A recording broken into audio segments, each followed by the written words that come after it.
Louvado seja nosso Senhor Jesus Cristo. Uma boa noite para vocês. Com alegria, nós vamos concluindo o tempo da Páscoa do Senhor, nessa caminhada que fizemos desde o domingo da ressurreição, que termina agora, domingo que vem, com o dia de Pentecostes.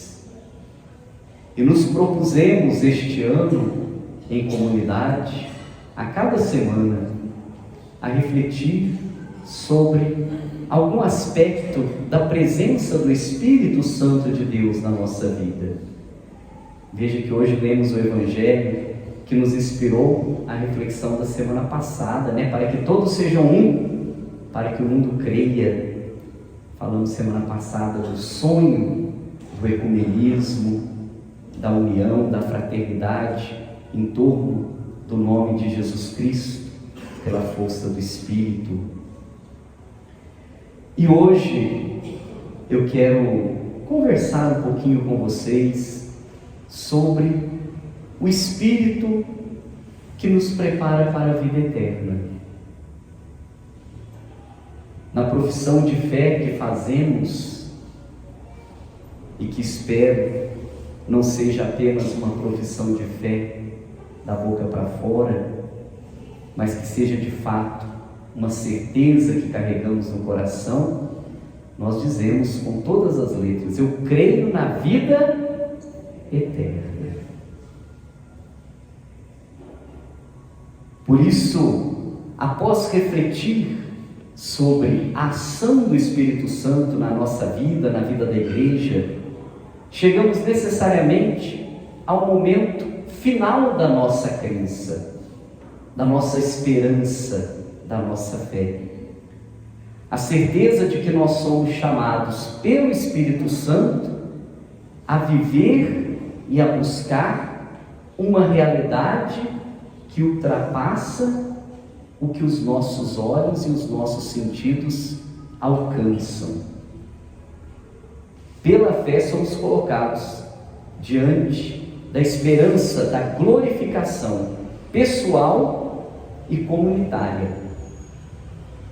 E inspirado pelo Evangelho e pela Palavra de Deus, mais do que a redenção pessoal e comunitária, a redenção cósmica de todo o universo. São Paulo tem uma frase linda que diz o seguinte: a criação toda geme dores de parto, esperando o momento da glorificação. Por isso não é só a busca de a salvação pessoal que a igreja prega, ensina e nos leva a buscar. Aliás, a igreja ensina muito bem que ninguém se salva sozinho, e querer buscar a salvação só para você mesmo é um risco enorme. Nós nos salvamos todos enquanto igreja, nos salvamos todos enquanto criação de Deus, porque a criação toda está marcada pelo pecado e a criação toda precisa ser redimida. Por isso, enquanto caminhamos nesse mundo, nos ensina a igreja que nós vamos recebendo o que ela chama o penhor da vida eterna. Pelos sacramentos, nós vamos recebendo o penhor da vida eterna, especialmente pela Eucaristia. Toda missa nós dizemos: proclamamos, Senhor, a vossa morte, enquanto esperamos a vossa vida. A Eucaristia é para nós, diariamente, o penhor da vida eterna. O que é penhorar alguma coisa? Tem gente que penhora. Penhorar é deixar algo no presente como garantia de cumprimento de um acordo futuro. A gente penhora alguma coisa no hoje para avalizar que nós iremos cumprir alguma coisa no futuro. Por isso é que nós dizemos que o Espírito Santo nos foi dado como o penhor da ressurreição que nos será dada. Ele foi colocado já diante de nós como a certeza, como uma garantia que Cristo nos oferece da salvação que já nos é oferecida. Nas palavras de São Paulo aos Coríntios, Deus nos marcou com o seu selo e depositou em cada um de nossos corações o penhor do Espírito Santo. Por isso, essa garantia Deus já nos deu. Já estamos penhorados para a salvação. Mas o Espírito Santo é muito mais do que simplesmente o penhor do futuro. Ele é o dom de Deus que nos é dado para o hoje da vida, para que no agora da vida, para que nesse momento Ele já nos dê as suas primícias, que vai nos fazer entender a grande tensão que faz com que o mundo caminhe. Tensão que a teologia fala e explica usando uma expressão muito bonita. A igreja nos ensina que o que nós esperamos, o reino de Deus definitivo, a realização última da nossa existência, ele já é e ainda não é. Olha o paradoxo daquilo que nós vivemos. A igreja nos diz: nós já vivemos o reino, mas nós ainda não vivemos o reino. Pode parecer uma contradição, mas essa não é uma contradição à medida em que nós vamos entendendo que nós, enquanto igreja, já somos um reflexo da vida eterna, um desejo da eternidade, mas nós ainda não somos em plenitude a eternidade. Por isso, cada Santa Missa já é o céu na terra, nos diz a igreja. Já é o momento que o Cristo está presente no meio de nós, mas ainda não é a missa definitiva e derradeira que nos espera e que esperamos na realização final de tudo aquilo que sonhamos. Por isso, o penhor do Espírito Santo nos dado, nos oferecido por meio da entrega amorosa de Jesus na cruz. O Espírito Santo nos oferecido no momento sublime em que Cristo se doa pela humanidade, Ele vai nos preparando para que na hora exata, nós também, que caminhamos entre os sofrimentos do mundo, embebidos do Espírito Santo, encontremos, igual a Cristo, o momento da nossa redenção definitiva. Por isso não há redenção que não passe pela cruz. Não há redenção que não passe pelo enfrentamento do sofrimento e da debilidade do ser humano.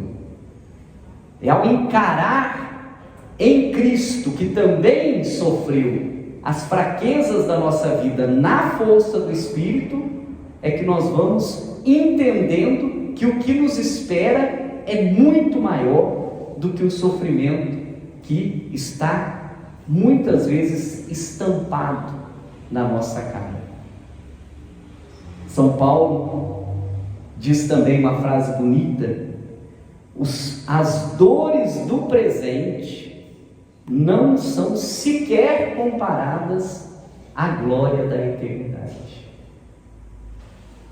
Por isso, o já que nós já temos, a salvação já foi nos dada, nós não precisamos conquistar absolutamente nada, porque o Cristo já morreu para nos dar o penhor e a graça do Espírito da redenção.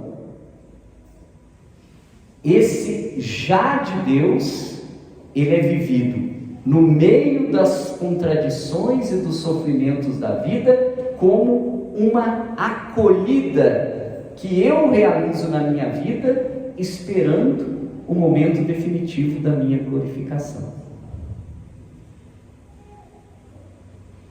Por isso a gente não vive a palavra, os mandamentos, as orientações da fé para ganhar a nossa salvação. A gente vive para mostrar que nós estamos acolhendo essa salvação na verdade da nossa vida. A gente vive com Cristo e como Cristo pede, não para conquistar, merecer o céu, mas a gente vive para poder dizer: eu abraço esta mensagem do Cristo no hoje da minha história, para que no momento certo e definitivo eu receba com Ele aquilo que definitivamente Ele já nos ofereceu pelo amor na cruz. Por isso o reino de Deus e o Espírito que nos prepara para a eternidade, reino de Deus não é o céu. A gente usa essa esperança, essas palavras, vamos para o céu, né? Quem quer ir para o céu, né? Tem umas piadinhas, né? A professora perguntou assim um dia: quem quer ir para o céu? Todo mundo levantou a mão na escola, menos o Joãozinho, né? O professor falou: Joãozinho, você não quer ir para o céu? Eu falei: não, a mãe mandou eu voltar para casa assim que acabar a escola, né? Então também não era obediente, né? Então esse céu que nós almejamos, que nos espera, que parece que está longe, distante, ele é um céu construído a partir da vida que eu levo hoje. Essa é a verdade que Jesus ensinou. Ninguém vai para o céu de uma hora para outra. A gente caminha construindo o céu que nós vamos abraçar em um momento em que for a hora em que Ele nos convidar para a eternidade. Por isso é preciso, na realidade da nossa vida, construir a justiça, a paz, lutar pela fraternidade, pela igualdade, pela integridade, pelo amor, porque caminhando como se eu já vivesse o céu, é que eu vou chegar no céu. É caminhando na história da vida, peregrinando, é que eu vou construindo um momento em que eu vou encontrar aquilo que eu sempre esperei, e que eu sempre busquei, e que eu já almejava encontrar. Quem não deseja chegar no céu, não chegará nunca, porque não está construindo o seu caminho para o céu. O céu não é dado como mágica, a salvação não é enfiada goela abaixo. A salvação é nos oferecida a partir do momento em que eu entro neste movimento de construção com Cristo daquilo que eu espero definitivamente. E eu faço isso iluminado pelo Espírito Santo. É Ele que me conduz, é Ele que me leva, é Ele que faz com que eu caminhe rumo ao céu que eu já construo nas minhas relações humanas. A cada passo que eu dou na construção de um mundo melhor, é um passo a mais que eu dou para chegar e abraçar aquilo que definitivamente eu desejo para a minha vida. Nós estamos vivendo a Semana do Meio Ambiente também, dia 5 também é dia do meio ambiente. Você sabe que um dos sinais da ação do Espírito Santo na história concreta que nos prepara para o céu é essa consciência que a humanidade tem tomado da relação com a ecologia. O Papa Francisco, muitos o chamam de o Papa Verde. O Papa Francisco tem entendido este momento do mundo, este momento da história, e tem insistido muito, desde a sua primeira encíclica, depois com o Sínodo da Amazônia, e a cada fala do Papa, quando ele pode, ele mostra a necessidade de entender que é o Espírito Santo que tem promovido no mundo esta consciência de que nós temos que cuidar da nossa casa, que a criação de Deus, que aquilo que Ele nos ofereceu precisa ser cuidada, porque senão não teremos casa para morar. No Espírito Santo, a gente tem visto um movimento que nos desperta para realidades que são muito próprias do ser humano, mas que, quando enxergadas pela lente do Espírito do amor, nos mostram como esta construção da vida, do céu, da eternidade, da redenção, ela é algo muito concreto. Como nós temos, como igreja, como o Papa Francisco tem insistido na necessidade de uma economia sustentável,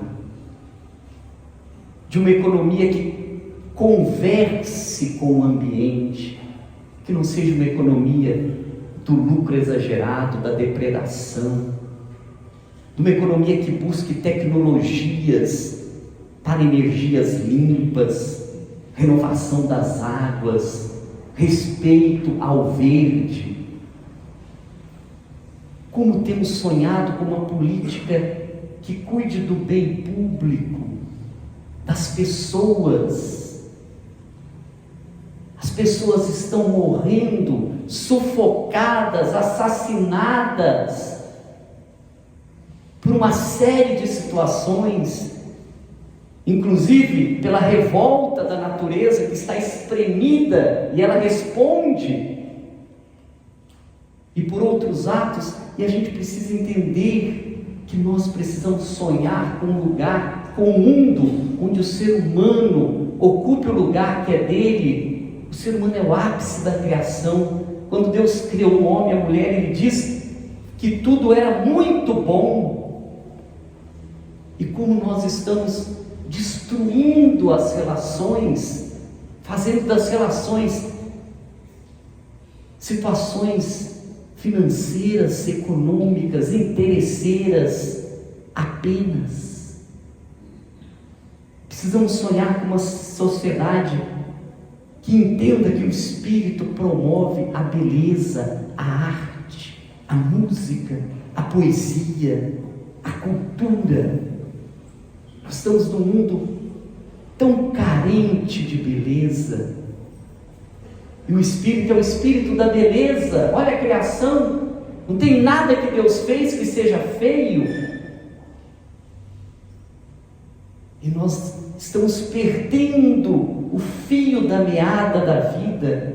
Por isso, ao falar da ecologia integral, do movimento do Espírito que nos redime a todos enquanto humanidade, quer redimir a todos, o Papa não fala só de animais e plantas. O Papa pensa do relacionamento do homem com o seu entorno, de uma economia solidária, de uma política inclusiva, de uma cultura criativa que nos leve ao reino de Deus. Repito, se nós não construímos o reino de Deus, nós não vamos abraçá-lo. Ninguém entra numa casa que não foi construída.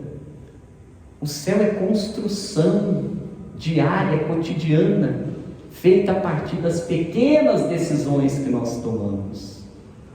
Por isso é que, nesse sentido, a igreja pensa sempre a partir dos mais pequenos, excluídos e pobres, e ela é a igreja para isso. Doa quem doer, doa quem doer. A igreja vai estar e precisa estar sempre ao lado dos que estão excluídos, crucificados pela vida, porque são nesses que a igreja vê a redenção a partir do Espírito. É nesses que age a graça de Deus. Derrubou do trono os poderosos e elevou os humildes. Assim canta Maria no Magnífica. Por isso a igreja vê que a esperança da redenção vem e vai surgir a partir daqueles que são os desesperançados, aonde não há futuro nenhum, aonde a gente não vê retorno nenhum, aonde a gente não vê saída nenhuma. É ali que a igreja diz: dali vai brotar aquilo que vai redimir o mundo, porque é onde não há esperança que brota a esperança. E a igreja diz isso olhando para a cruz, aonde não havia nenhuma esperança, aonde havia morte, sofrimento e dor, é de onde surgiu tudo que nós temos, tudo que nós acreditamos. Por isso não é sem razão que quando Jesus fala da vida eterna, Ele vai dizer: eu vou acolher quem deu água para quem tem sede, pão para quem tem fome, vestiu quem estava doente, visitou quem estava preso. Essa é a matemática da redenção e do caminho da transformação. Acha para mim na Bíblia, em algum lugar, onde Jesus vai falar quantas comunhões você tomou, por isso que você vai para o céu? Quantos terços você rezou, por isso que você vai para o céu? Não, eu tive fome, me deste de comer, eu tive sede, me deste de beber. Por isso é preciso entender que o Espírito Santo nos leva a crer na redenção a partir da falta do futuro que há para muitas pessoas. Quanto mais parece que estamos longe da redenção, mais é ali que Deus está agindo, porque Ele é o crucificado que venceu a morte. A vida só surgiu e irrompeu a partir do escândalo da cruz, da finitude, da destruição. Por isso, preparar a nossa eternidade, resumo assim, meu irmão e minha irmã, preparar a nossa eternidade, o nosso céu, é pisar no chão da nossa vida, é olhar do nosso lado, é ver quem está com a gente, é ver quem está precisando, é ver quem está sofrendo e se fazer solidário. Não há outro caminho para que você construa o céu que você espera, a não ser estendendo a mão e vendo no outro o Cristo que grita por você, que às vezes está dentro da sua casa, desesperado, triste, sofrendo. Às vezes não é o outro que está lá embaixo da ponte sofrendo, também é, mas às vezes é alguém que está perto de você, e para ele você tem que ser o Cristo que resgata a partir de onde não há mais esperança de nada. É onde falta esperança que nasce a verdadeira e definitiva esperança. Eu serei depositário, resumo assim, as nossas 7 semanas. Eu serei depositário da fé no Espírito Santo de Jesus, quando eu sentir que a força que dele provém, sobretudo pela vivência dos sacramentos e da Santa Missa, me faz ser, como cristão e como igreja, um agente da construção do reino de Deus. E usando meus dons e carismas, eu faço brotar das adversidades da história, sobretudo no cuidado com os mais pobres, o sonho de construir, desde os caminhos concretos da vida, a realização plena e definitiva do reino de Deus. Amém. Que Deus nos ajude e que o Espírito Santo nos alimente a esperança. Vamos firmes, a gente sempre consegue, porque o Espírito jamais nos abandona. Louvado seja nosso Senhor Jesus Cristo.